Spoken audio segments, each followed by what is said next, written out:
حفظنا كل القرآن جودنا خلق اللسان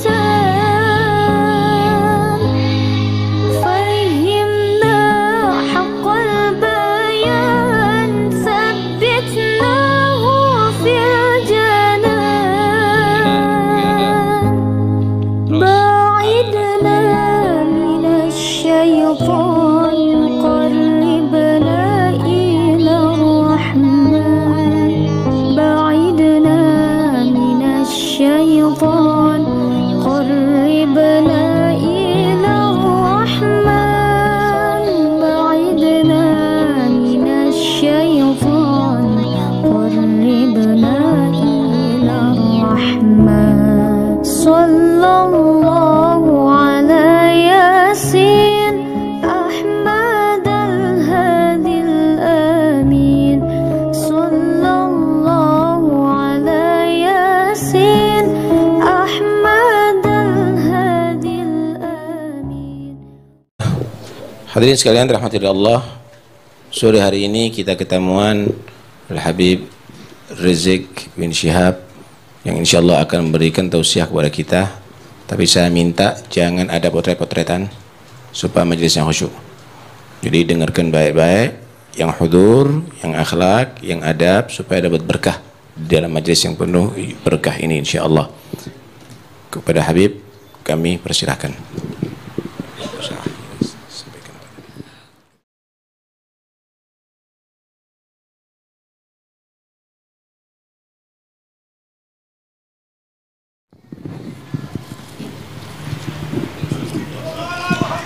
Allahumma shalli wa sallim alaihi. Assalamualaikum warahmatullahi wabarakatuh. Bismillah walhamdulillah wala hawla wala quwwata illa billah. Ashhadu an la ilaha illallah wahdahu la syarika lah. Wa ashhadu anna sayyidana Muhammadan abduhu wa rasuluh la nabiyya ba'dah. Allahumma salli wa sallim wa barik ala sayyidina wa habibina wa syafi'ina wa maulana nabiyyina Muhammadin wa ala alihi at-tahirin at-tayyibin wa ashabihi al-ghurril mayamin wa man tabi'ahum bi ihsanin ila yaumiddin. Fadilatul habaib asy-syurafa wal ulama al-fudala wa jami'il hadirin al-hibba'il azza rahimakumullah.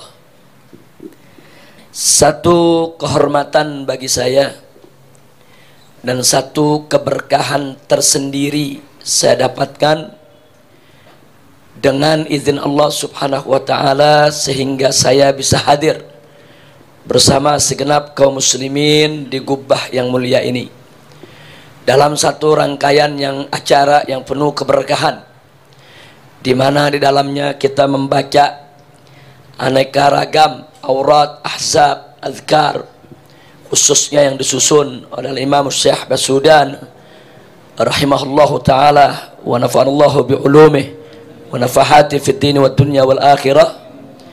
Dan teristimewa lagi kita kumpul di gubbah seorang imam, seorang habib, seorang pejuang yang dulu pada masa hidupnya telah mengorbankan waktunya, tenaganya, harta bendanya untuk perjuangan Islam li'a'la kalimatillah, yaitu Habib Alwi bin Segaf As-Segaf. Mudah-mudahan kumpulnya kita di tempat ini menjadi penyebab turunnya rahmat dan barakah. Ahibba'il kiram, pada munasabah seperti ini di mana kita duduk berhadapan, yaitu di gubbah daripada ulama kita yang mulia, sekurang-kurangnya ada dua manfaat yang tidak boleh kita lupakan. Saya jadi teringat akan firman Allah Subhanahu wa taala dalam surat Hud ayat 120. Wallahu subhanahu wa ta'ala qala li nabiyhi sayyidina Muhammadin sallallahu alaihi wasallam, wa kullan naqussu 'alaika min amba'ir rusuli ma nuthabbitu bihi fuadak wa ja'aka fi hadhihi al-haqqu wa mau'izatun wa dzikra lil mu'minin. Shadaqallahul azim. Dalam ayat ini Allah subhanahu wa ta'ala menyatakan kepada kekasihnya yang tercinta, wa kullan naqussu 'alaika min amba'ir rusul, yaitu setiap semua yang kami kisahkan kepada engkau wahai Rasul, wahai Nabi, dari berita-berita, dari kisah, dari sejarah para Nabi, para Rasul, manuthabbitu bihi fuadak, yaitu kisah yang dengannya kami teguhkan kau punya jiwa, kami teguhkan kau punya hati. Waja'aka fi hadhihi, dan dalam kisah-kisah seperti ini telah datang kepada engkau al-haqqu, itu bukti kebenaran Allah subhanahu wa ta'ala, wa mau'izatun, dan pelajaran, wa dzikra, dan peringatan, lil mu'minin, untuk orang yang beriman. Yang ingin saya garis bawahi pertama adalah, sebelum kita bicara lebih lanjut tentang dzikrus sholihin, yang ingin saya garis bawahi di sini betapa Allah subhanahu wa ta'ala menginformasikan kepada kita bahwa Nabi kita Sayyiduna Muhammad sallallahu alaihi wasallam, yang mana beliau adalah manusia yang sudah teguh jiwanya, mantap hatinya, tapi tetap Allah ceritakan kepada beliau kisah-kisah para Rasul sebelumnya. Untuk apa? Manuthabbitu bihi fuadak, yaitu untuk meneguhkan jiwa Nabi. Padahal kita tahu jiwa Nabi sudah teguh, jiwa Nabi sudah mantap. Tapi sungguh pun begitu, tetap Allah subhanahu wa ta'ala menginformasikan kepada kita bahwa seorang manusia pilihannya yang jiwanya sudah begitu teguh tetap membutuhkan cerita, kisah Rasul-Rasul sebelumnya. Artinya pelajaran yang bisa kita ambil, kalau Nabi saja yang jiwanya sudah teguh, kalau Nabi saja yang hatinya sudah mantap, kalau Nabi saja yang sanubarinya sudah luar biasa, tetap memerlukan kisah-kisah para Rasul sebelumnya. Bagaimana kita yang jiwanya lemah? Bagaimana kita yang hati belum mantap? Bagaimana kita yang kita punya sanubari jauh-jauh daripada kemantapan? Tentu min babil aula jauh lebih membutuhkan cerita-cerita solehin yang ada sebelum kita dulu. Baik itu cerita para Rasul, para Nabi, cerita para aulia, para solehin. Untuk apa? Litathbitil fuad, untuk memantapkan jiwa. Jadi bohong kalau ada yang mengatakan bercerita tentang solihin, bercerita tentang Rasul, bercerita tentang para Nabi, bercerita tentang kisah para aulia masa lalu, tidak ada faidahnya. Dusta. Faidahnya pasti ada, manfaatnya pasti besar. Setidak-tidaknya yang tadi Allah singgung di dalam ayat tadi, litathbitil fuad, untuk memantapkan jiwa. Makin sering kita dengar cerita para Rasul, makin sering kita dengar cerita para Nabi, makin sering kita dengar cerita para ahlul bait Nabi, makin sering kita dengar cerita para sahabat Nabi, makin sering kita dengar cerita para ulama, para mujahidin, para sholihin, para aulia, maka niscaya cerita-cerita tersebut akan makin memantapkan jiwa kita, makin memantapkan hati kita, makin memberikan semangat kepada kita untuk senantiasa taqarrub ilallahi subhanahu wa ta'ala. Dan tidak sampai di situ, dalam ayat tadi juga Allah jelaskan waja'aka fi hadhihi al-haq, dan dalam kisah-kisah seperti ini telah datang kepadamu al-haq.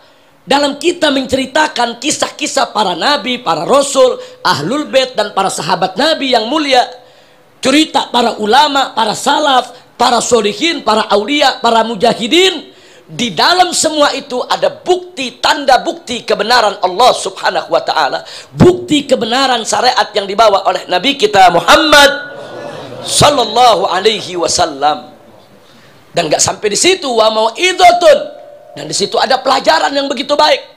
Kita akan mampu mendapatkan pelajaran-pelajaran yang luar biasa, pelajaran-pelajaran yang menakjubkan, yang mengagumkan, yang akan menjadi dorongan semangat bagi kita untuk lebih mau mengorbankan apapun yang kita miliki dalam rangka untuk meraih ridho Allah Subhanahu wa taala. Dan tidak sampai di situ, wa dzikra lil mu'minin. Dalam semua itu ada peringatan bagi orang-orang yang beriman. Fa inna dzikra tanfa'ul mu'minin. Yang namanya dzikra, peringatan, pasti akan manfaat bagi orang yang beriman. Hanya orang-orang yang hatinya sudah berkarat, yang imannya sudah lenyap, yang tidak mengambil manfaat daripada az-dzikra yang Allah tuangkan di dalam kitab sucinya Al-Quran, atau yang disampaikan oleh Nabi kita Sayyiduna Muhammad sallallahu alaihi wasallam dalam untayan-untayan hikmah hadis yang beliau sampaikan melalui para sahabatnya sehingga sampai kepada kita. Nah, hibail kiram, duduknya kita di tempat ini tentunya tidak bisa kita pungkiri kalau kita terus mengenang apa yang pernah dilakukan oleh Sahibul Gubbah, apa yang pernah dilakukan oleh Al-Habib Alwi bin Sigaf As-Sigaf, dan apa yang pernah dilakukan oleh ulama-ulama baik di zaman beliau maupun di zaman sebelumnya. Semua itu akan mengantarkan kita kepada tathbitul fuad. Jadi orang yang nggak pernah baca sejarah, nggak pernah tahu cerita para sholihin, nggak pernah tahu cerita para aulia, sulit dia untuk memantapkan jiwanya. Tapi orang-orang yang sering mendengar atau sering membaca cerita orang-orang terdahulu, min amba'il rusul, wa min amba'il anbiya, wa min amba'il ulama, wa min amba'il awliya is-salihin, niscaya akan mendapatkan tathbitul fuad untuk memantapkan jiwa dan sanubarinya sehingga enggak mudah goyah di dalam menghadapi segala tantangan kehidupan. Yang kedua, dengan kumpul kita di tempat ini, maka kita telah memantapkan langkah lil husul alal barakah. Sekurang-kurangnya berkah yang kita dapatkan tadi itu, kita mendapatkan al-haq, bukti kebenaran akan syariat yang dibawa oleh Nabi Muhammad sallallahu alaihi wasallam.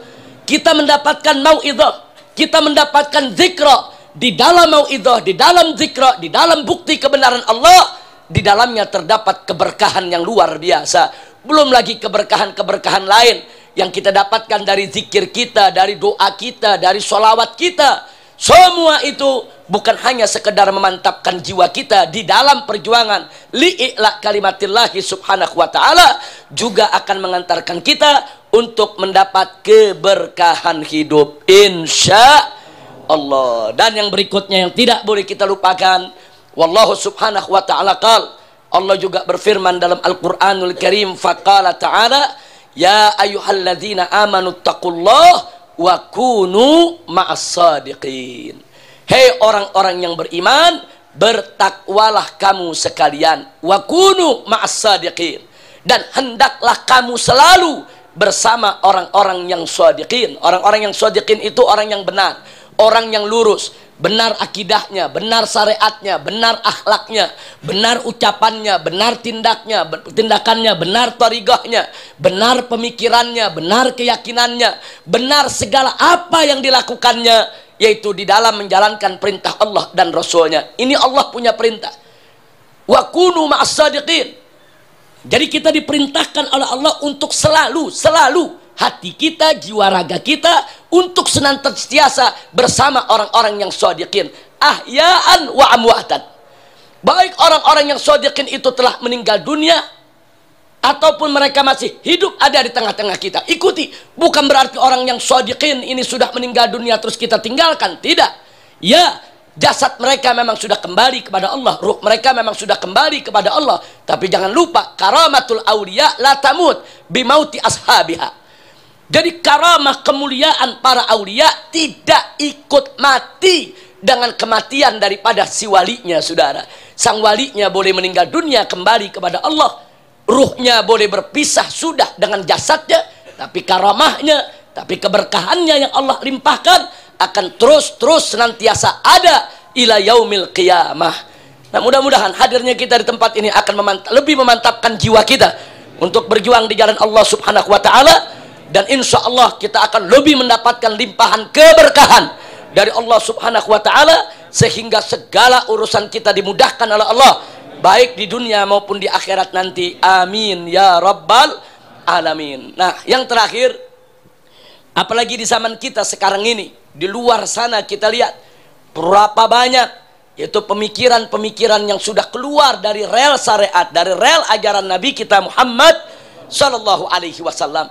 Jadi kalau kita hidup di tengah masyarakat nih, ibarat kita hidup di tengah hutan yang banyak binatang buas yang siap mengoyak kita, siap menerkam kita, siap membunuh kita. Di luar sana, saudara, begitu banyak tantangan, aneka ragam kemunkaran, kemaksiatan, kesesatan, penyelewengan. Ini mengepung kita di mana-mana. Kalau kita tidak hadir di majalisul khair, kalau kita tidak hadir di majelis-majelis seperti ini yang penuh keberkahan, siapa yang akan melindungi kita dari pengaruh-pengaruh rusak yang ada di sekitar kita? Kita nggak bakal mampu dengan kekuatan kita sendiri. Iman kita terlalu lemah untuk menghadapi segala tantangan tersebut, kecuali dengan pertolongan Allah Subhanahu wa Ta'ala. Nah, di majelis yang semacam inilah, apakah itu majelis zikir, apakah itu majelis ta'lim, apakah itu majelis-majelis an-nusuh wal mawa'id, dan lain sebagainya, turun keberkahan, turun pertolongan Allah, turun rahmat dan ridhonya yang akan menjadi senjata kita, amunisi kita, tameng kita, perisai kita, sehingga kita tidak mudah dimangsa oleh hewan-hewan buas yang ada di tengah kehidupan kita, yang setiap saat ingin merusak akidah kita, syariat kita, akhlak kita. Mudah-mudahan Allah menyelamatkan kita semua. Dan akhirnya saya ingatkan bagaimana para salaf pernah mengatakan, inda dzikris shalihin tanzilul barakah atau tanzilur rahmah. Jadi dengan kita mengingat orang-orang soleh, rahmat keberkahan akan Allah turunkan. Ini satu gol yang masyhur, ma'ruf wa mu'taraf inda ulama ina as-salihin. Nah, mudah-mudahan, jadi yakinlah, kita duduk di sini tidak sia-sia, kita pulang dari sini insya Allah akan mendapatkan barakah, dan semoga kita semua akan semakin kuat iman dan takwa kita, serta dikuatkan pula ukhuwah Islamiyah kita. Terima kasih kita ucapkan, kita sampaikan kepada guru kita, kepada orang tua kita Habib Hussein As-Saggaf yang datang dari Gresik jauh-jauh ke tempat ini. Di sini ada Habib Taufik yang merupakan guru kita, pembimbing kita, pembina kita, yang dengan tekun tanpa putus asa, laumata laim, beliau terus membina kita, mendidik kita, baik ruhanian, baik secara rohani maupun jismanian. Mudah-mudahan Allah Subhanahu wa Ta'ala memberkahi beliau, memberkahi semua guru-guru kita dan orang-orang tua kita, dan memberikan kebahagiaan kepada beliau-beliau dari dunia hingga akhirat. Akhirnya sekali lagi saya ucapkan terima kasih banyak kepada Habib Taufik, kepada Habib Hussein, dan habaib yang lainnya yang tidak terhingga atas kesempatan yang diberikan ini. Dan kedatangan saya kemari sebetulnya sama sekali bukan untuk bicara ataupun untuk ceramah, tapi semata-mata saya ingin ikut mendapatkan tatsbitul fuad dan husulul barakah di majlis yang mulia ini, di gubbah yang mulia ini. Allah Subhanahu wa Ta'ala yanfa'ana bi barakati sahibil gubbah wa ma haulahu min ahli kubur, an yanfa'ana bi nafahatihim wa asrarihim wa ulumihim fid dini wad dunya wal akhirah, wa ila hadratin nabi sayyidina Muhammadin sallallahu alaihi wasallam bi sirril Fatihah.